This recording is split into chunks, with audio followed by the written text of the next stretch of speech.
Hello, this is Gray Hughes of Gray Hughes Investigates on YouTube. Please hit that like button, share the video, and subscribe. First of all, I want to say happy 4th of July to everybody out there. I hope you enjoy your evening, but stay vigilant because of the recent conflicts in the Middle East. You might want to just be a little bit more cautious when you're out and about, and because there could be some bad actors trying to, exact payback of some sort. We just don't know. But this year specifically, just be a little bit more vigilant. Now, recently I went out to Moscow, Idaho, this last Sunday, and I was there to film various locations. I even went out to Bryan Kohberger's old apartment. I think it's G201 over in Pullman, and I filmed that. I filmed this route that I think he took on Nevada Street to get out onto the highway. I drove around this area multiple times, around 1122 King Road, and various spots around where we've recently found out in the different documents that were released, different areas that the Elantra was driving around. And in this image right here, that's 1119 King Road right there. That's one of the key buildings, as it seems to collect the headlights at various times that the Elantra is driving around. Also behind it, when the Elantra is on Walanta Drive back there, you can see the vehicle right back in this general area right there. And this building right here is 1112 King Road, and obviously the house used to be right here. Now, this video is going to discuss where the DoorDash driver was and perhaps the location of where Kohberger parked. It sounds like he parked next to her because she says parked right next to him. And so this is the parking area right here, and the house was back there, and you can still see there's a retaining wall here. But I also want to show where he may have entered for the final time, because it's so simple to get down onto this level from right over in this area, and I'll show you here in a minute. All right, so let's just play this video. It's the 360-degree video, and let's just go back here. This is 500 King Road. So let me or Queen Road, excuse me. Let me hit pause really quick and show you on the map. So I was standing right here, basically looking like this. This is where the house used to be, and we are now walking back behind 500 Queen Road, but this is the north-south orientation. So I was standing right there. We're going to be walking back behind here and then around, and then I'll go down into this area, and you'll see how easy it is to get down there from a specific area. All right, so let's play it. All right, so this is where Kohberger's white Elantra, and I've always said it was Kohberger's white Elantra, and now we know it's Kohberger's white Elantra because he just admitted to doing it. He is the killer, everybody. Now, there's a YouTuber out there that has always been saying that, oh, it's somebody else, it's somebody else, it's somebody else. His initials are JE, and he made a video saying recently that, well, I think that Kohberger, he's involved, but there's somebody else. And then all of his viewers, the same nut jobs that have thought he was innocent this whole time, got angry at him. So he deleted the video, and now he's saying, my job is to prove Bryan Kohberger isn't the killer. That's insane.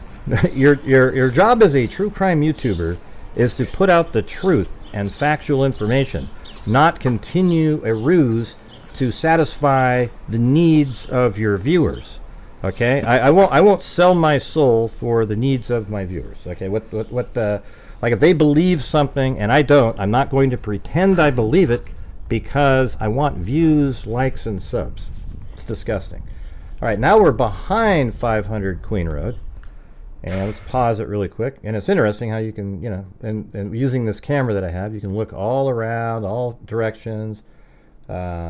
even behind you. I'm holding it above my head so you can look behind. That's what it looks like when you come up around that corner. And we'll just continue walking here. I'll turn off the audio. We don't really need it. So we're coming around the corner here. And this is where the building, 1122 King Road, used to be, right here, as you've seen on other videos that I've put out with the 360-degree video, a different camera, back in 2023. But it was right there. Now, I think, I've always thought that he probably parked somewhere right there.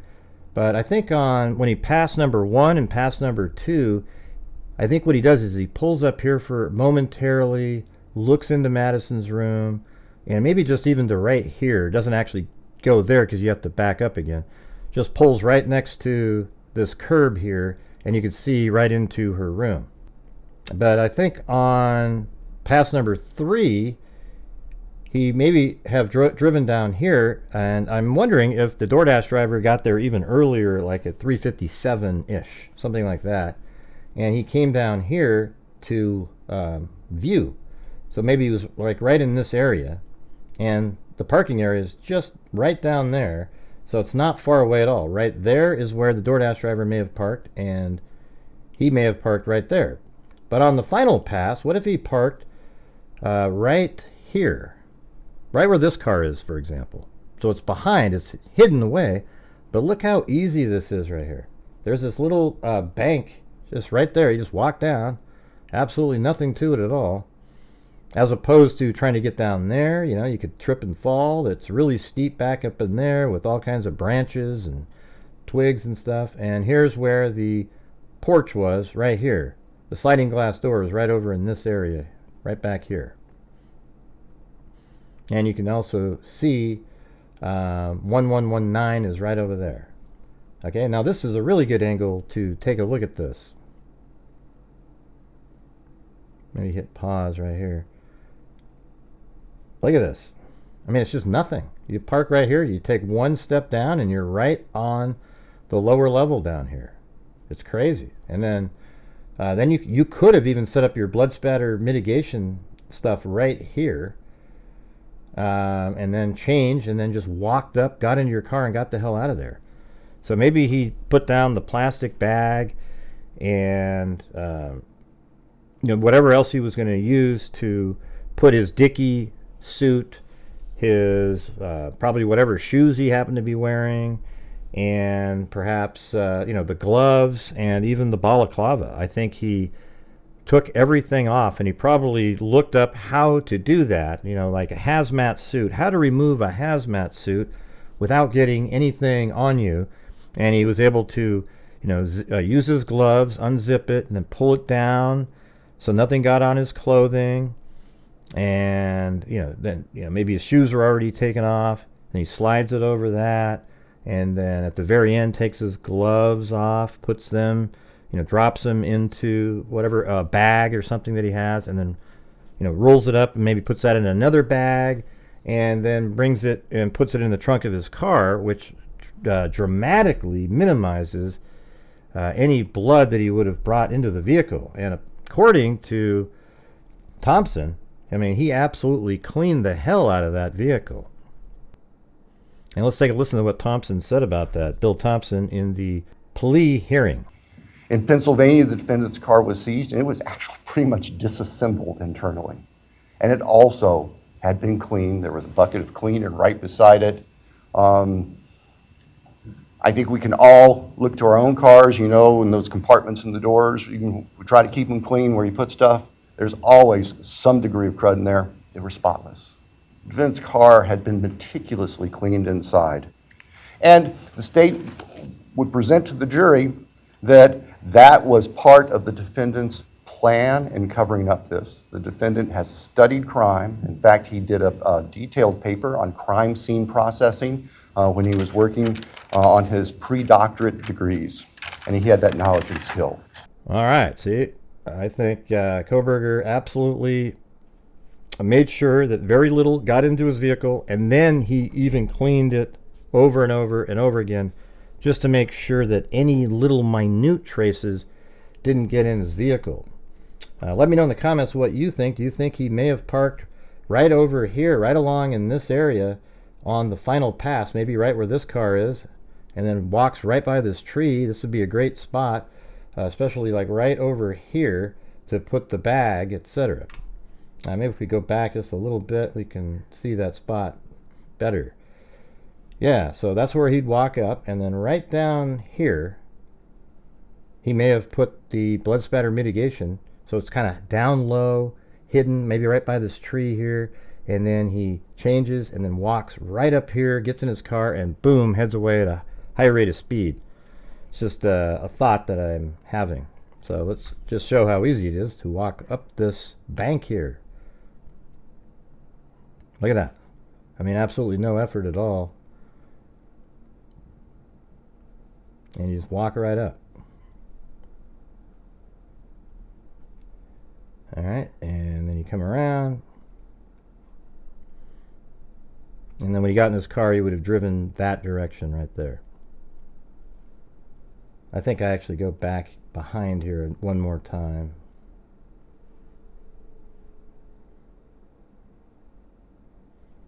I'll just play it through, see where I go. It's incredible, this camera that I'm using. It films 30 minutes of 8K, 30 frames a second, 360-degree video. I mean, unbelievable. And then then it creates another clip for 30 minutes.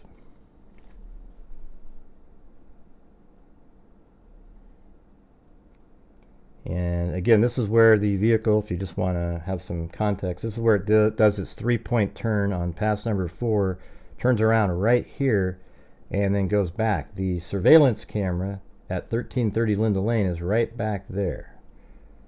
Alright, and then after it does this 3-point turn, it would go this direction. And I always think it's interesting to, go this direction. I only had it one time in the past on one drive that I took. But you can see how, if you were in a vehicle right here, the headlights would be hitting 1119 King Road right there.